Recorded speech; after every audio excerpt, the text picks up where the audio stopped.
శ్రీమాతే నమః. అమ్మకు ప్రేమతో ఛానల్కి స్వాగతం.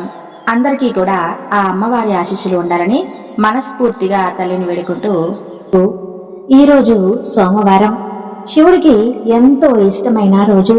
ఈరోజు ఈ కథను విన్నా చదివిన జన్మ జన్మల పాపాలు నశించి ఆ శివుడి అనుగ్రహం లభిస్తుంది. ఒక గ్రామంలో ఒక పేద బ్రాహ్మణుడు నివసిస్తూ ఉన్నాడు. అతని పేరు శివయ్య. అతని భార్య పేరు రాజేశ్వరి. వారికి వివాహం జరిగిన కొద్ది కాలానికి ఒక కుమారుడు కుమార్తె జన్మించారు. కుమారుడు పేరు సదాశివుడు, కుమార్తె పేరు దాక్షాయిని. వారు పేదవారు అవటం వలన శివయ్య భిక్షాటన చేసి భార్యా బిడ్డలను పోషిస్తూ ఉండేవాడు. ఇలాగే కొంతకాలం గడిచిన తర్వాత భార్యతో శివయ్య ఇలా చెప్పాడు: మనం ఈ దరిద్ర అవస్థను భరించలేకపోతున్నాం. నేను తిరుపతి పుణ్యక్షేత్రానికి వెళ్లి స్వామిని దర్శించుకుని అక్కడ కొంత ధనం సంపాదించుకుని తిరిగి వస్తాను. నీవు బిడ్డలను జాగ్రత్తగా చూస్తూ ఉండు అని చెప్పి శివయ్య ప్రయాణమై వెళ్తూ ఉండగా దారిలో ఒక ముసలి బ్రాహ్మణుడు ఎదురయ్యి, నాయనా, నీవు ఎక్కడికి వెళ్తున్నావు అని అడగగా శివయ్య ఈ విధంగా చెప్పడం మొదలుపెట్టాడు: మహానుభావ, ఆ కనిపిస్తున్న పల్లె మా గ్రామము. చాలా పేద కుటుంబం నాది. నాకు 2 పిల్లలు ఉన్నారు. సంపాదించింది చాలక దరిద్ర బాధ భరించలేక తిరుపతికి వెళ్తున్నాను. ధనాన్ని సంపాదించడానికి ఇల్లు విడిచిపెట్టి బయలుదేరాను అని చెప్పగా ఆ ముసలి బ్రాహ్మణుడు నవ్వుతూ ఇలా చెప్పాడు: ఓయి, నీవు తిరుపతికి వెళ్ళినంత మాత్రాన నీవు ధనాన్ని సంపాదించుకోగలవా? నీకు సకల ఐశ్వర్యాలను ఇచ్చే ఒక కథ చెబుతాను, శ్రద్ధగా ఆలకించు అని చెప్పగా శివయ్య ఇలా అంటాడు: ఓ పుణ్యపురుష, అది ఏ దేవుని కథయో ఆ చెట్టు నీడన కూర్చొని వివరించు స్వామి అని వేడుకున్నాడు ఆ బ్రాహ్మణుడు. శివదేవుని కథను చెప్పడం ప్రారంభించాడు. వంగదేశాన్ని పరిపాలిస్తున్న సూరసేన మహారాజుకు గుణవంతరాలు అయిన ఒక పుత్రిక ఉండేది. ఆమె పేరు సీమంతిని. ఆమె చిన్నప్పటి నుండే శివుడి యందు అపారమైన భక్తి కలది. పూజలు చేస్తూ ఉండగా ఈ విషయం మహాముని భార్య అయిన మైత్రేయి తెలుసుకుని తానే స్వయంగా సీమంతునికి సోమవార వ్రత మహిమను వివరించి చెప్పడానికి సౌరసేన మహారాజు పట్టణానికి బయలుదేరి వచ్చి వ్రత విధానాన్ని శ్రీమంతునికి తెలియజేసి వెళ్ళింది. ఆ రోజు నుంచి రాజకుమార్తె సోమవార వ్రతాన్ని భక్తి శ్రద్ధలతో ఆచరించడం మొదలుపెట్టింది. సదాశివుణ్ణి పూజిస్తూ వ్రత కథను చదువుతూ దినదిన ప్రవర్తమానమవుతూ ఉంది. ఇదిలా ఉండగా అంగదేశాన్ని చంద్రసేనుడు అనే మహారాజు పరిపాలిస్తూ ఉన్నాడు. ఆ రాజుకు చంద్రగదుడు అనే కుమారుడు ఉన్నాడు. అతను సకల విద్యలు నేర్చుకుని పెళ్లిడికొచ్చాడు. చంద్రగదుడుకు వివాహం చేయాలి అనే తలంపుతో కేంద్రసేన మహారాజు కొలువులో ఉన్న మంత్రి పురోహిత సామంతులతో యువరాజైన చంద్రగదులకు ఎక్కడైనా ఒక వధువును చూడమని చెప్పి వారిని దేశ దేశాలకు పంపించాడు. వారు అనేక దేశాలు తిరిగి చివరికి వంగదేశ పరిపాలకుడైన సూరసేన మహారాజు పట్టణానికి చేరుకున్నారు. ఆ రాజుకు సీమంతుని అనే కుమార్తె ఉందనే పరిచారకుల వలన తెలుసుకుని రాజు దర్శనానికి ఆస్థానానికి వెళ్లారు. అప్పుడు రాజు మంత్రి పురోహితులను గౌరవించి, మీరు వచ్చిన పనేమిటి అని అడిగాడు. మహారాజా, మాది అంగదేశము. ఇంద్రసేన మహారాజు గారికి చంద్రగుప్తుడు అనే కుమారుడు ఉన్నాడు. అతనికి కన్య గురించి వెతుకుతామనే పుత్రిక అయిన సీమంతినీ దేవి గుణగణాలను తెలుసుకొని ఇక్కడికి వచ్చాము. ఇదిగో మా యువరాజు చిత్రపటము అని ఆ చిత్రపటాన్ని చూపించారు. రాజు ఆ చిత్రపటాన్ని కుమార్తెకు చూపించి ఆమె సమ్మతికి సంతోషించి కళ్యాణ ముహూర్తాన్ని నిర్ణయించి మహావైభవంగా వివాహం చేశారు. వివాహమైన కొంతకాలానికి ఒక రోజున చంద్రగదులు వినోదానికి స్నేహితులతో కలిసి యమునా నది తీరంలో షికారు చేస్తూ ఉన్న సమయంలో దురదృష్టవశాత్తు ఆ నీటిలో మునిగిపోయింది. చంద్రగదులు తప్ప మిగిలిన వారందరూ చనిపోయారు. నాగకన్యలు పట్టుకుని మహారాజు అయిన తక్షకుడు వద్దకు తీసుకుని వెళ్లారు. తక్షకుడు చంద్రబాబును చూసి, మీరు ఎవరు, ఎక్కడికి, ఎందుకు తీసుకువచ్చారు అని అడగగా అతను ఎవరో మాకు తెలియదు. నీటి ప్రవాహంలో కొట్టుకుని పోతుండగా మాకు చిక్కడం వలన మేము మీ వద్దకు తీసుకొచ్చాము అని నాగకన్యలు చెప్పారు. ఆ మాటలు విన్న తక్షకుడు దివ్య దృష్టితో అతని వృత్తాంతాన్ని మొత్తం తెలుసుకుని, ఇతడు సామాన్యుడు కాడు, ఇతడు సీమంతినీ దేవి భర్త. ఆమె శివుని ఆరాధిస్తూ సోమవార వ్రత ప్రభావం వలన మహాపతివ్రత. అందుకనే ఇతడు ఇంకా నీటిలో పడిపోయినా ప్రాణాలు విడిచిపెట్టకుండా మీకు చిక్కడం వలన ఏ విధమైన అపాయము కలగలేదు అని నాగకన్యలకు చెప్పాడు. ఆ సంభాషణంతా విన్న చంద్రగుప్తుడు భయపడి దిక్కులు చూడడం మొదలుపెట్టాడు. చంద్రకాంతుడికి ధైర్యం చెప్పి తన వద్ద ఉన్న విలువైన మణులు ఇచ్చే ఆ మణి యొక్క ప్రభావాన్ని కూడా తెలియజేసి భూలోకానికి సాగనంపాడు. అక్కడ సీమంతుని భర్త జాడ తెలియనందువలన నావ ప్రమాదంలో స్నేహితులతో పాటు తన భర్త కూడా మరణించి ఉంటాడు అని తలచి పరిపరి విధాలుగా విచారిస్తూ, ఓ శివదేవా, తల్లి పార్వతి, నేను విడవకుండా ఆచరిస్తున్న సోమవారం వ్రతం యొక్క ఫలితం ఇదేనా అని దూషిస్తూ కళ్ళు మూసుకోగా స్వప్నంలో జగజ్జనని కనిపించింది. అమ్మా, భర్త ప్రాణాలకు భయం లేదు, నీవు విచారించాల్సిన పని లేదు, అతను సజీవుడై ఉన్నాడు, వస్తాడు అని చెప్పి అంతర్ధానమైంది. అంతలోనే ఆమె నిద్ర నుంచి మేల్కొని స్వప్నంలో దేవి చెప్పిన వాక్యాలు వృధా కావు అనే మనసుకు ధైర్యం చెప్పుకుని యథాప్రకారంగా సోమవార వ్రతాన్ని ఆచరిస్తూ ఉండగా దివ్య ప్రభావము గల మనులతో చంద్రగదుడు తన దేశానికి తిరిగి వచ్చాడు. ఏంది సేన, మహారాజు కొడుకు రాకకు ఎంతగానో సంతోషించి మొత్తం తెలుసుకుని తన కుమారుడు సజీవుడుగా ఉన్నాడనే మహిమగల మనులతో వచ్చాడనే ఆ శుభవార్తను సూరసేన మహారాజుకు కబురు పంపి ఒక శుభముహూర్తంలో సీమంతిని దేవికి చంద్రగదికి వైభవమని గీతంగా పట్టాభిషేకం జరిపించారు. సీమంతిని దేవి చంద్రగదుడు తమ దేశ ప్రజలకు సోమవార వ్రత ప్రభావం గురించి, దేవుడి మహిమల గురించి బోధిస్తూ దర్శ మార్గంలో రాజ్యపాలన చేస్తూ ఉన్నారు. సీమంతిని దేవి తన సోమవార వ్రత మహిమ వలనే తన 5వ తనము కాపాడుకోగలిగింది అని ప్రజలందరూ భావించి తాము కూడా సోమవార వ్రతాన్ని చేసి సకల సంపదలతో సుఖంగా ఉన్నారు అని ఒక ముసలి బ్రాహ్మణుడు శివయ్యతో చెప్పి, ఈ వ్రతాన్ని చేయటం వలన సకల ఐశ్వర్యాలు కలుగుతాయి అని చెప్పగా శివయ్య ఎంతో ఆనందించి, మహాపురుష, ఆ వ్రతాన్ని ఎలా జరపాలో చెప్పవలసిందిగా కోరాడు. అందుకు ఆ బ్రాహ్మణుడు ఈ విధంగా చెప్పడం మొదలుపెట్టాడు. సోమవారం రోజున ఉదయాన్నే నిద్రలేచి స్నానం ఆచరించి గృహాన్ని శుద్ధి చేసుకుని రంగురంగుల ముగ్గులు పెట్టుకుని ఇంటికి ఈశాన్య భాగంలో ఒక పీట మీద దేవదేవుడి పటాన్ని ఉంచి ఆవు నేతితో కాని కొబ్బరి నూనెతో కాని దీపాన్ని వెలిగించి శివదేవునికి కొబ్బరికాయ కొట్టాలి. తరువాత ధూపం వేసి మారేడు దళాలతో పూజ చేసి 3 రకాల పువ్వులను పెట్టి భక్తితో పూజించి కొబ్బరి ముక్కలను తిరిగి పంచదారతో కాని లేదా బెల్లంతో కాని కలిపి నైవేద్యంగా పెట్టి దేవదేవుని వ్రతాన్ని కథని చదివించి ఆ ప్రసాదాన్ని అందరికీ పంచిపెట్టి తాను కూడా కళ్ళకు అద్దుకుని సేవించాలి. ఇలా సోమవార వ్రతాన్ని భక్తి శ్రద్ధలతో చేయటం వలన కోరిన కోరికలు నెరవేరుతాయి అని చెప్పి ఆ బ్రాహ్మణుడు అదృశ్యమయ్యాడు. ఆ బ్రాహ్మణుడు అదృశ్యం అవడంతో శివయ్య ఆశ్చర్యపోయాడు. తర్వాత ఇంటికి తిరిగి వచ్చి జరిగిన విషయాన్ని మొత్తం భార్యకు వివరించాడు. భార్య 3 సోమవారాలు భక్తి శ్రద్ధలతో శివుని పూజించి ప్రసాదాన్ని ఇరుగు పొరుగు వారికి పంచిపెట్టి సుఖంగా ఉండగా వారికి దరిద్రాలు బాధలు పోయి ఐశ్వర్యాలు కలిగాయి. కొన్నాళ్లకు ధనగర్వం వలన వ్రతం చేయటం మానేశారు. తరువాత శివదేవునికి కోపం వచ్చి గర్వం అణచాలి అని అనుకుని మళ్లీ దరిద్రులుగా చేశాడు.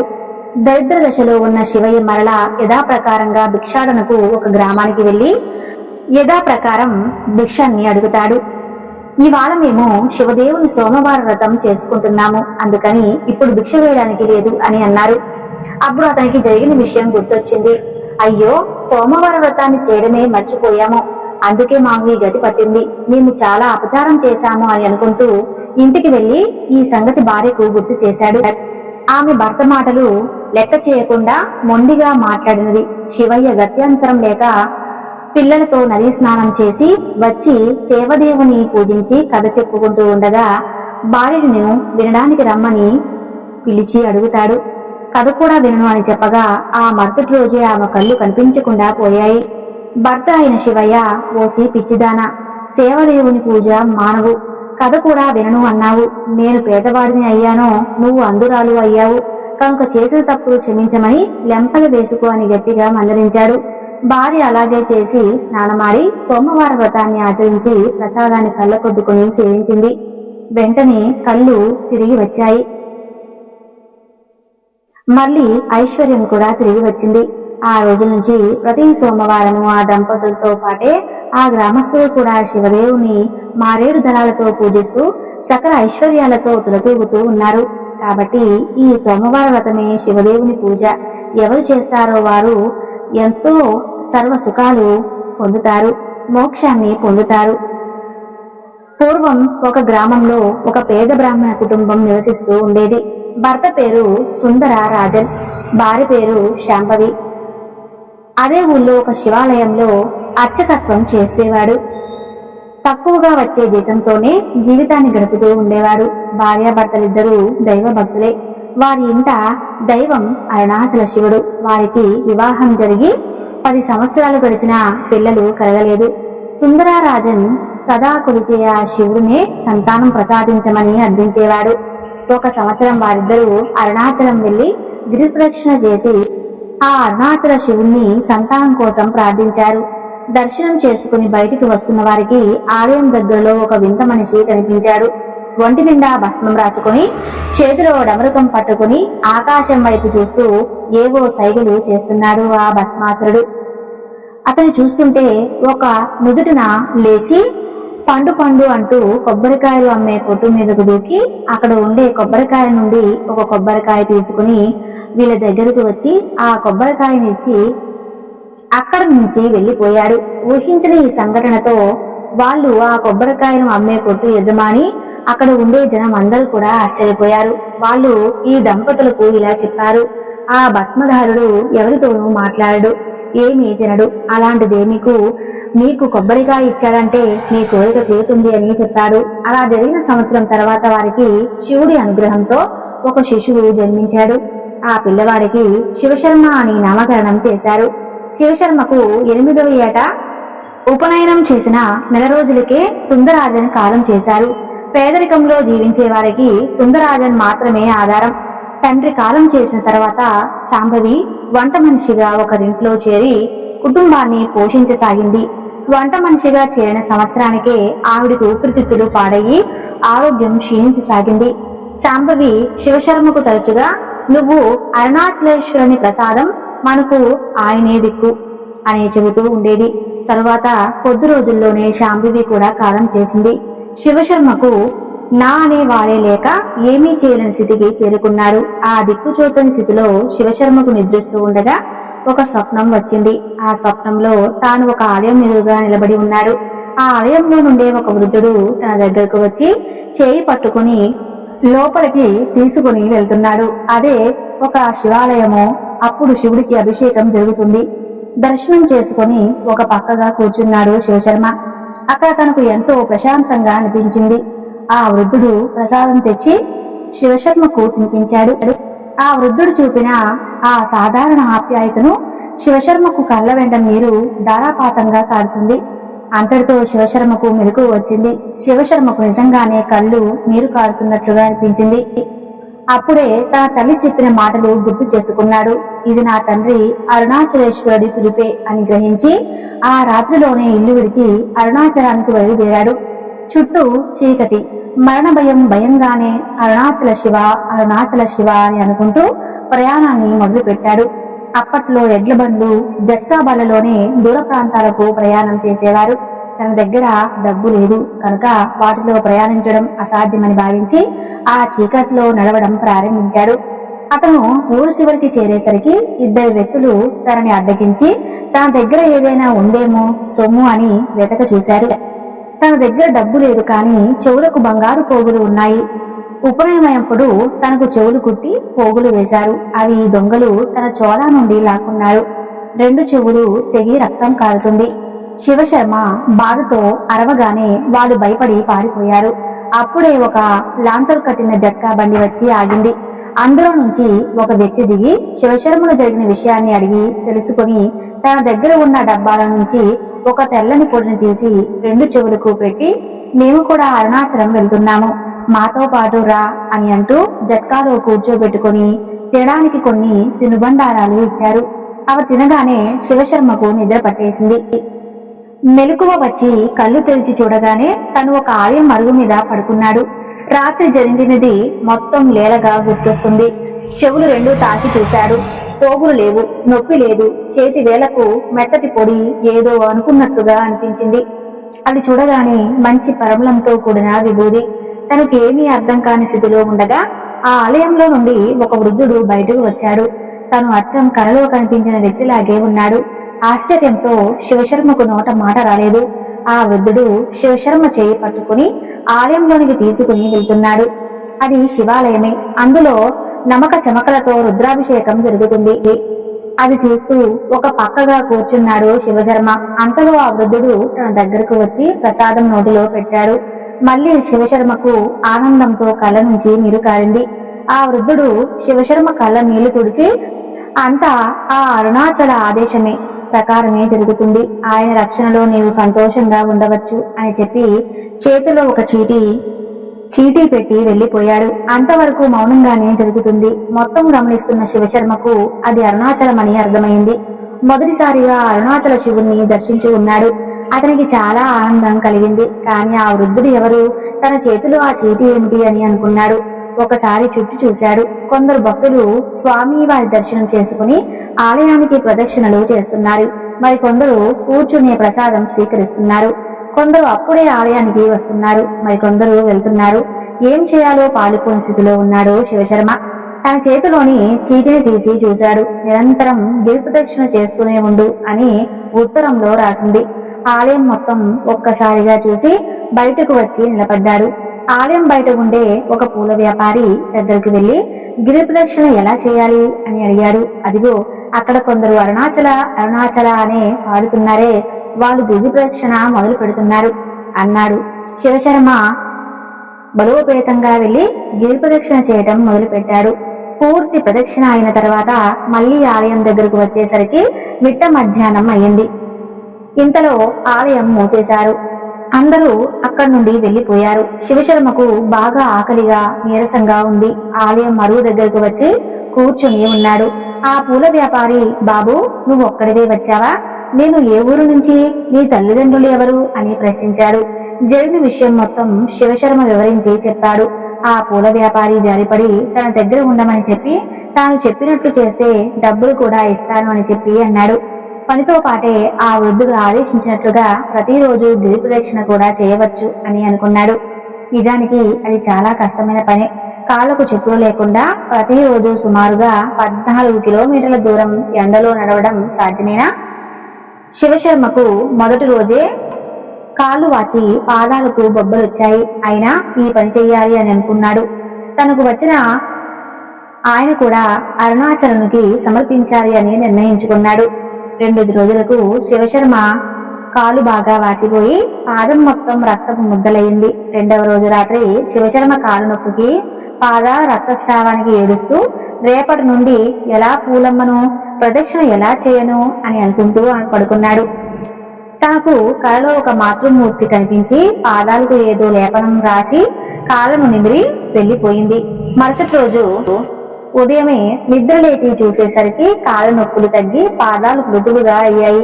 శివశర్మ అది చూసి ఎంతగానో ఆశ్చర్యపోయాడు. ఇదంతా శివుడి అనుగ్రహం అనుకుని శివుడు పాదాల వద్దకు వెళ్లి సాష్టాంగ నమస్కారం చేశాడు.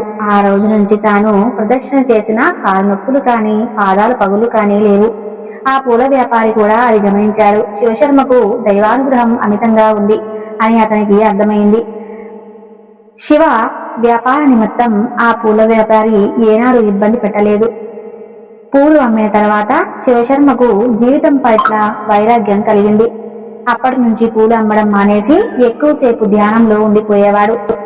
వ్యాపారం చేయకపోయినా ఆ పూల వ్యాపారి రోజు శివశర్మకు అన్నం ఇచ్చేవాడు, భోజనం కూడా పెట్టేవాడు. నేరుగా ఉన్నంతసేపు శివశర్మ నిరంతరం ఆ శివనామం జపిస్తూనే ఉండేవాడు. ఒకరోజు అరుణాచలానికి ఒక దంపతులు వచ్చారు. వారి కుమారుడు తప్పిపోయాడు అని విలపిస్తూ అన్ని ఊళ్ళు తిరుగుతూ అరుణాచలానికి చేరుకున్నారు. వారి బాధను చూసి జారిపడి శివశర్మ ఒక్క క్షణం ధ్యానంలో కూర్చొని వాళ్ళ దగ్గరకు వెళ్లి, మీ అబ్బాయి ప్రస్తుతం తంజావూరులో ఉన్నాడు. అతడు కొందరు నిర్బంధించారు. వాళ్ళు 3 రోజుల్లో ఇక్కడికి వచ్చి కొందరు పిల్లల్ని ఎత్తుకుని వెళ్ళడానికి ప్రయత్నిస్తారు. అప్పుడు వారిని మీరు పట్టుకోవచ్చు. మీ పిల్లవాడితో పాటు ఎందరు పిల్లలు విముక్తులవుతారు అన్నాడు. శివశర్మ మాటల మీద నమ్మకం ఉంచి వారు అరుణాచలంలోనే 3 రోజులు కాలం గడిపారు. శివశర్మ చెప్పిన విధంగానే వాళ్ళు పిల్లవాడు వారికి దొరికాడు. అప్పటి నుంచి శివశర్మ పట్ల అందరికీ భక్తి నమ్మకము కలిగాయి. తనకు కొందరు వ్యాపారులు పండ్లు పలహారాలు పెట్టేవారు. వారికి విశేషంగా వ్యాపారం జరుగుతుండేది. తను ఏదైనా జరుగుతుంది అనే నమ్మకం కూడా వారికి ఉంది కనుక ప్రజలు అతన్ని ప్రశ్నలు అడగడం, తన చేతిలో ప్రసాదం విభూది వంటివి తీసుకోవాలి అని అనుకోవడం, తనను ఆశీర్వదించమని అడగడం చేస్తుండేవారు. అప్పటి నుంచి శివశర్మ రోజంతా ప్రదక్షిణ చేయటం, కొండపైకి ఎక్కి అక్కడే ధ్యానం చేసుకోవటం చేస్తుండేవాడు. శివశర్మకు శరీర పటుత్వం తగ్గి వృద్ధాప్యం వచ్చింది. ప్రదక్షిణ చేయలేని స్థితికి చేరుకున్నాడు. ఒక రోజు ఉదయమే శివశర్మ దగ్గరకు ఒక బాలుడు వచ్చి, నాతో రా, మనం చాలా దూరం ప్రయాణం చేయాలి అని చెప్పి గిరి ప్రదక్షిణ మొత్తం చేయి పట్టుకుని చేయించి చివరిగా అరుణాచలం కొండపైకి తీసుకుని వెళ్ళాడు. ఆ తర్వాత శివశర్మ కోసం ఎంత గాలించినా ఎక్కడా కనిపించలేదు. శివశర్మ వంటి మహాత్ములు ఎందరో నేటికి అరుణాచలాన్ని ఆశ్రయించి ఉన్నారు. చూడడానికి వికారంగా కనిపిస్తూ ఎవరిని వారి దరిచేరనివ్వకుండా తపస్సు చేసుకునేవాడు ఎప్పటికీ ఉన్నాడు. మనకు అంతటి అదృష్టం ఉంటే తప్పకుండా అలాంటి వారి దర్శనం లభిస్తుంది. చూశారు కదండి ఆ శివదేవుని యొక్క మహిమ. ఈ వీడియో నచ్చితే తప్పకుండా లైక్ చేసి మన ఛానల్ని సబ్స్క్రైబ్ చేయండి.